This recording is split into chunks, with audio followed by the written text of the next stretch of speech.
ഇന്ത്യയിലെ ആദ്യ generation beta baby. ആരാണ് ജനറേഷൻ ബീറ്റ?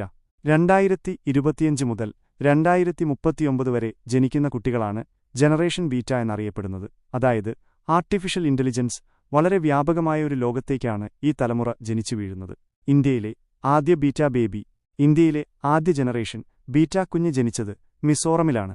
ഫ്രാങ്കി റെമ്രുവാഡിഗ സാഡങ് എന്നാണ് കുഞ്ഞിന്റെ പേര്. 2025 ജനുവരി 1 പുലർച്ചെയായിരുന്നു ജനനം. എന്താണ് ഇവരെ പ്രത്യേകമാക്കുന്നത്? എഐയുടെ കാലത്ത് എഐ, മിക്സഡ് റിയാലിറ്റി തുടങ്ങിയ സാങ്കേതിക വിദ്യകൾ ഇവരുടെ ജീവിതത്തിൽ സർവ്വസാധാരണമായിരിക്കും. പുതിയ തലമുറയുടെ പ്രതീകം.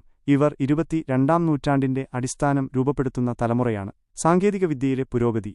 മൊബൈൽ ഫോൺ പോലുള്ള ഉപകരണങ്ങൾ ഇവരുടെ കാലത്ത് ഇന്നും വളരെ അഡ്വാൻസ്ഡ് ആയിരിക്കും. എന്തുകൊണ്ട് ഇവരെ ബീറ്റ എന്ന് വിളിക്കുന്നു? ഫ്യൂച്ചറിസ്റ്റ് മാർക്ക് മഗ്രിൻഡിലാണ് ജനറേഷൻ ബീറ്റ എന്ന പേര് നിർദ്ദേശിച്ചത്. ഇത് പുതിയ തലമുറയുടെ തുടക്കത്തെ സൂചിപ്പിക്കുന്നു.